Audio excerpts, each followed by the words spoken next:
بسم اللہ الرحمن الرحیم۔ اے کہ زمن فزودائی گرمی آہو نالا راہ۔ حضرات، آج علامہ اقبال علیہ الرحمہ کی کتاب زبور عجم، اس کا ایک حصہ آج اس پر گفتگو ہوگی۔ آپ فرماتے ہیں کہ وہ کہ جس کی یعنی فزودائی گرمی، جس نے آہ و نالہ کی گرمی کو زیادہ کر دیا ہے۔ فزودائی معنی زیادہ کر دیا ہے، آہ و نالہ رونا۔ معنی کیا ہے کہ مسلمانوں میں جو احساسات تھے وہ موجود تھے۔ میں اکیلا نہیں ہوں، سوچنے والے، سمجھنے والے، اللہ رب العزت سے دعائیں کرنے والے، یہ لوگ پہلے اور بھی موجود تھے، لیکن میری شاعری نے، میرے کلام نے اس کو کچھ مزید مسلمانوں میں گرمی پیدا کی ہے، اور مسلمان میں کہ جوش و جذبہ پیدا ہوا ہے، شعور پیدا ہوا ہے، اور اس شعور کے تناظر میں علامہ اقبال اس کی اپنی جد و جہد ہے، اس کی اپنی محنت اور اس کی اپنی شاعری ہے، اس کے بارے میں اللہ رب العزت کے بارگاہ میں دعا یہ کر رہے ہیں کہ اللہ پاک، میں نے اپنے حصے کا کام کیا، اب اس کلام میں تاثیر پیدا کرنا یہ تیرا کام ہے۔ تو فرماتے ہیں، اے کہ زمن فزودائی گرمی آہو نالارا، زندہ کن از صدائے من خاک ہزار سالارہ۔ علامہ اقبال کہتے ہیں صدا کا معنی ہوتا ہے آواز، یہاں مراد کے ہے اپنا ان کا کلام، شاعری۔ اور اقبال علیہ الرحمہ کہتے ہیں کہ میری قوم مسلمان جو دنیا کی عظیم ترین قوم بن کر ابھری، جس نے دنیا میں ایک ایسا انقلاب برپا کر دیا کہ اس انقلاب کے مثال پوری تاریخ انسانیت میں نہیں ملتی، جس نے انسان کے ظاہر کو، باطن کو، تہذیب کو، تمدن کو، انسان کے نظام زندگی میں قانون، نظام عدل اور نظام حکومت اور سیاست اور نظام معاشرت اور نظام معیشت اور نظام حکومت اور انسان کے دل، انسان کے دماغ، انسان کی زبان، انسان کے ہر چیز میں انقلاب برپا کیا، اور مسلمان دنیا کے امام بن گئے ہر شعبے میں۔ مسلمانوں نے دنیا کے علم کا کوئی ایسا شعبہ نہیں کہ جس میں انہوں نے امامت کا کردار ادا نہ کیا ہو۔ آج بھی اس کی گواہی آپ دیکھ لیں، دنیا بھر کے لائبریریوں میں ہمارے اسلاف کی کتابیں مجھے بہت اچھی طرح یاد ہے، بلکہ آپ ابھی بھی آپ چیک کر لیں کہ صرف فلکیات پر 10,000 سے زائد کتابیں لکھی گئی ہیں عربی زبان میں۔ وہ لکھنے والے کون تھے؟ ہمارے اسلاف تھے۔ نہ صرف دنیا کا نقشہ یعنی ایٹلس، نیویگیشن سسٹم زمین کا بنایا، بلکہ مسلمانوں نے آسمان کے بھی نقشہ بنایا، اور اس کے آپ پڑھ لیں کتابوں میں کتنی بڑی ریسرچ کی، کتنی بڑی ریسرچ ہے ان کی فلکیات کے بارے میں۔ صرف مسلمان ذرا دیکھیں کہ کوئی بھی، چاہے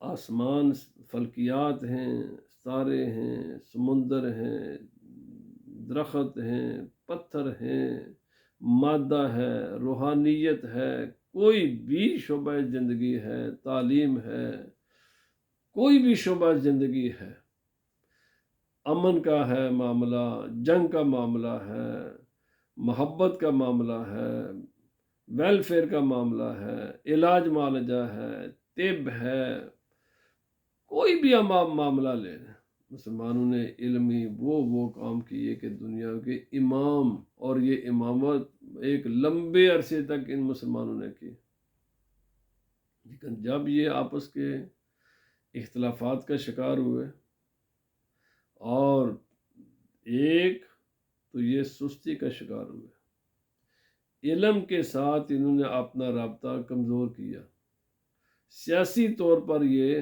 کمزور ہوئے آپس کے اختلافات کی وجہ سے اور سستی کی وجہ سے۔ جو ان کے فرائض منصبی تھے، حکمرانوں نے اپنے فرائض منصبی سے غفلت کی،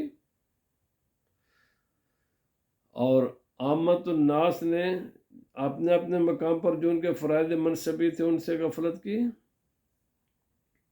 اور انٹلیکچوئل دانشور طبقے نے اپنے فرائض منصبی سے غفلت کی،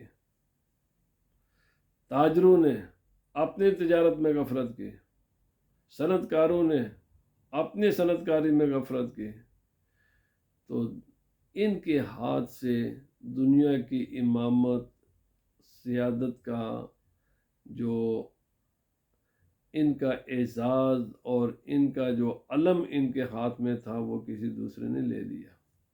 اقبال کہتے ہیں پھر مسلمان کیا ہوئے؟ سستی کا شکار ہوئے، غفلت کا شکار ہوئے، علم کے ساتھ انہوں نے اپنا رابطہ کمزور کیا، اور سیاست کے ساتھ انہوں نے اپنا رابطہ کمزور کیا، تو پھر آہستہ آہستہ آہستہ یہ مسلمان زمین پر چلتی پھرتی لاشیں بن گئے، بوجھ بن گئے زمین کے لیے، ڈھیر بن گئے، ان میں کوئی جوش نہیں ہے، جذبہ نہیں ہے، امنگ نہیں ہے، بلند خیالی نہیں ہے، وسعت نظر نہیں ہے۔ تو کہتے ہیں زندہ کن اسدائے من خاک ہزار سالہ رہا، یا اللہ پاک جو عرصہ دراز سے مسلمان یہ خاک کا ڈھیر بن چکے ہیں، میری اس شاعری کو وسیلہ میں یا اللہ پاک بنا دے کہ اس میرے پیغام کو یہ سمجھے اور اسی منزل کی طرف اپنے اسلاف کے راستے پر چلنا شروع کر دے، کہ جس راستے پر وہ چل کر دنیا میں انہوں نے حکومتیں قائم کی، بڑی بڑی سلطنتیں قائم کی، اور صرف سلطنتیں اپنے دنیاوی آرام و آسائش کے لیے نہیں بلکہ انسانیت کے فلاح و بہبود کے لیے قائم کی۔ علم کے میدان میں، ہر میدان میں انہوں نے ایسے ایسے کارنامے سر انجام دیے کہ دنیا آج بھی ورطہ حیرت میں ہے۔ یا اللہ پاک، یہ آج کا مسلمان انہی کا جانشین ہے، وہ کیا تھے اور یہ کیا بن گئے۔ تو اقبال آگے بیان کرتے ہیں، با دل ما چہا کنی تو کہ ببادہ حیات، مستی شوق میں دہی آب و گل پیالہ رہا۔ یا اللہ پاک، میں جب غور و فکر کرتا ہوں تو یہ انسان کیا ہے؟ مٹی ہے، یہ مٹی کے پیالے کی طرح ہے۔ اس مٹی کے پیالے میں تو نے غور و فکر کی صلاحیتیں رکھی ہیں، دماغ جیسی نعمت رکھی ہے، دل جیسی نعمت رکھی ہے، آنکھ جیسی اس میں تو نے کیا خوبصورت چیز رکھی ہے، کان جیسی کیا خوبصورت تو نے اس چیز میں رکھی، اس مٹی میں یہ تو نے کیا پیدا کر دیا ہے۔ عجیب عجیب تیری صنعت کاری ہے، عجیب تیری کارگزاری ہے، عجیب تیری قدرت ہے۔ اگر تو مٹی میں یہ ساری صلاحیتیں پیدا کر سکتا ہے اور تو نے کی ہیں، تو اگر میرے دل میں مزید وسعت پیدا کر دے، اس دل کو علم سے بھر دے، جذبے سے بھر دے، اس دل کو بیدار کر دے، اس دل کو دانا بینا کر دے، میرے دماغ کو وسعت عطا کر، سوچنے کی، سمجھنے کی، علم حاصل کرنے کی، دنیا میں دنیا کی امام بننے کے خواہشیں، اگر بلند نظری عطا کر دے، بلندی غور و سوچو فکر عطا فرما دے، تو جب مادہ جو کہ بذات خود اندھیرا ہے تو نے اس کو روشن کر دیا، تو میری روح، میرا دل، میرا دماغ، یہ تو ویسے بھی مادی چیزیں نہیں ہیں، یہ تو ایک روحانی چیزیں ہیں، یہ تو نوری چیزیں ہیں، نور میں تو بڑی وسعت ہے۔ تو میرے دل میں تو بہت کچھ میرے مولا اس میں وسعتیں تو پیدا کر سکتا ہے، پر بس تیری ہی بارگاہ میں دعا ہے کہ میرے دل میں وسعتیں پیدا فرما دے، میرے دماغ میں وسعتیں پیدا فرما دے، مجھے اس دل میں اپنے نور، اپنی محبت کا نور، اپنے پیارے محبوب صلی اللہ علیہ وسلم کے محبت کا نور، مسلمانوں کے ساتھ وابستگی، اس قوم کے لیے کچھ کرنے کا جذبہ مجھے عطا فرما دے۔ اونچائے دل گرفتارا از نفسم گرا کشائی، تازہ کن از نسیم مان داغ درونا لالارا۔ اقبال کہتا ہے، سبحان اللہ، کیا بات ہے علامہ اقبال علیہ الرحمہ کی۔ آپ فرماتے ہیں، اونچائے دل گرفتارا از نفسم گرا کشائی، میرے دل کی پھول کی کلی میں گرا جو ہے نا پڑی ہوئی، میرے یعنی مسلمان ایک کلی کی طرح ہیں، یہ ایک کلی کی طرح ہیں، اور اس کلی میں گرا لگی ہوئی ہے، جب وہ پھول بنتی ہے نا تو اچانک یہ اس طرح ہو جاتی ہے۔ تو اقبال علیہ الرحمہ کہتے ہیں، میرے کلام میں وہ تاثیر پیدا فرما دے۔ یہ جو مسلمان نبی پاک صلی اللہ علیہ وسلم کی امت ایک پھول کی طرح ہے، اب یہ کلی بن گئی، سکڑ چکی ہے، سکڑی ہوئی ہے۔ اس کلی میں خوبصورتی کی ساری صلاحیتیں موجود ہیں، اس کلی میں خوشبو موجود ہے، قبول کرنے کی صلاحیتیں موجود ہیں، اس میں سب کچھ ہے، پھول بننے کی صلاحیت موجود ہے، بس ایک سانس چاہیے، ایک لمحہ چاہیے، اور وہ میری شاعری کو بنا دے کہ میری شاعری سے یہ مسلمان جو سکڑ چکے ہیں، جن میں جمود آ چکا ہے، جن میں سستی کہلی آ چکی ہے، بس میرے کلام کو یا اللہ پاک اس کلی، تاکہ یہ کلی کھل جائے اور پھول بن جائے، اور پوری روئے زمین کے لیے یہ مسلمان، ان کا وجود یہ باعث رحمت ہو، باعث رحمت ہو، یہ دنیا کی امامت کریں، اور دنیا کے لیے بھی مفید ہوں، اور اپنے لیے بھی مفید ہوں، اور دوسروں کے لیے بھی مفید ہوں۔ سبحان اللہ۔ آپ فرماتے ہیں، یہ جو مسلمان پریشانی کا شکار ہیں، زوال کا شکار ہوئے، سیاسی طور پر خلفشار کا شکار ہوئے، دوبارہ یا اللہ پاک ان کو سیاسی طور پر مضبوط فرما دے۔ جو علم کے ساتھ انہوں نے اپنا لا تعلقی کا رویہ اپنایا، دوبارہ علم کے ساتھ ان کا تعلق جوڑ دے۔ یہ جو مایوسی کا شکار ہیں، اس مایوسی سے ان کو دوبارہ یا اللہ پاک نکال۔ میں گزرات خیال من از مہو مہر و مشتری، تو بکمی چے خفتائی سید کن این غزالہ رہا۔ اقبال کہتا ہے، سبحان اللہ، میرے خیالات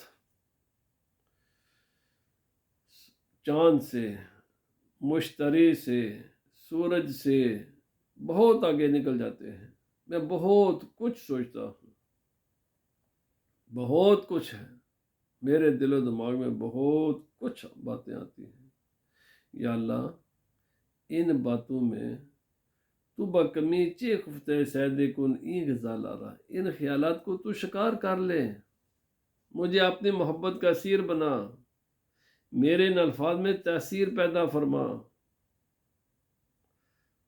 یا اللہ پاک جو میرے اندر اس قوم کو بیدار کرنے کے لیے، اس قوم کے خیر خواہی کے جذبات ہیں، ان میں تاثیر تو پیدا فرما۔ خواجہ من نگہدار آبروئے گدائے خیش، آنکھ دے جوے دیگراں پر نہ کنت پیالہ را. کیا بات ہے علامہ اقبال. آپ فرماتے ہیں اور میرے سردار اور میرے آقا میری عزت کی حفاظت فرمانا. آپ نے گدا کی بے عزتی نہ ہونے دینا. میں تیرے در کا گدا ہوں یا اللہ، میں تیرے در کا گدا ہوں. یا رسول اللہ صلی اللہ علیہ وسلم، میں تیرا امتی ہوں. میں تیرے یا اللہ میں تیرے بندوں کے لیے سوچتا ہوں. یا رسول اللہ صلی اللہ علیہ وسلم، میں نے آپ کی امت کی خدمت کرتا ہوں. میں نے کبھی بھی غیر مسلم کے فلسفے کو دیکھا بھی نہیں ہے. میں ان کی کتابوں کو دیکھنے کا بھی قائل نہیں ہوں. میں نے ہمیشہ یا رسول اللہ صلی اللہ علیہ وسلم قرآن حکیم سے رہنمائی حاصل کی ہے. میں نے آپ صلی اللہ علیہ وسلم سے رہنمائی حاصل کی ہے. میں نے اپنے اسلاف سے. کیا ہم کوئی کنگال ہیں؟ کیا ہمارے پاس قرآن حکیم جیسی کتاب نہیں ہے؟ کیا ہمارے پاس رسول خدا صلی اللہ علیہ وسلم کے رہنمائی نہیں ہے؟ کیا ہمارے پاس صحابہ کرام ہمارے رول ماڈل نہیں ہیں؟ کیا ہمارے پاس ائمہ مجتہدین نہیں ہیں؟ کیا ہمارے پاس امام غزالی جیسے فلاسفر موجود نہیں ہیں؟ کیا ہمارے پاس امام رازی جیسے فلاسفر نہیں ہیں؟ کیا ابو سینا جیسے ہمارے پاس سائنٹسٹ نہیں ہیں؟ وہ کون سی سائنس کی شاخ ہے؟ کیا البیرونی جیسے ہمارے پاس جو فلکیات کے ماہرین نہیں ہیں؟ بھائی وہ علم کی کون سی شاخ ہے کہ جس کے ماہرین ہمارے پاس موجود نہیں ہیں؟ وہ علم کی کون سی جہت ہے کہ جس پر ہم مسلمانوں نے کام نہیں کیا ہوا؟ اور میں نے اس لیے اغیار کی ندی نالیوں سے کبھی پانی نہیں پیا. یا رسول اللہ صلی اللہ علیہ وسلم، میں نے جب بھی پانی پیا ہے تو اپنے سمندر ہی سے پیا ہے.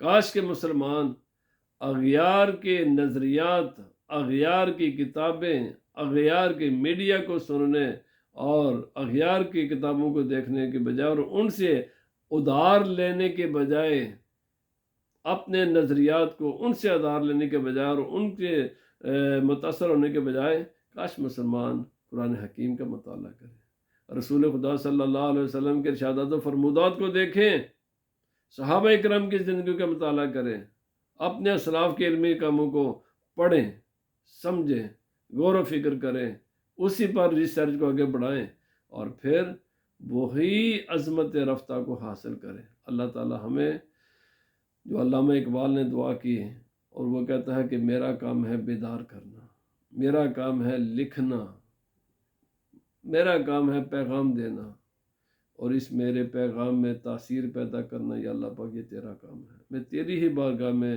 ملتجی ہوں، دعا بگو ہوں، میرے اس کام میں تاثیر پیدا فرما. اور اللہ تعالیٰ نے اس کی دعا سنی بھی، اسی لیے دنیا کے اتنا بڑے جو پاکستان معرض وجود میں آیا. اب پاکستان کے جو باشندے ہیں، جو حکمران ہیں، ان کی ذمہ داری ہے کہ علامہ اقبال کے اس کے کلام کو آگے بڑھائیں اور اس کے جو نظریات ہیں اس کے مطابق اپنے نظام حکومت کو اور نظام معیشت کو اور نظام معاشرت کو اور نظام سیاست کو اس کے مطابق استوار کرے. اللہ پاک ہمیں عمل کی توفیق عطا فرمائے. وما علینا الا البلاغ.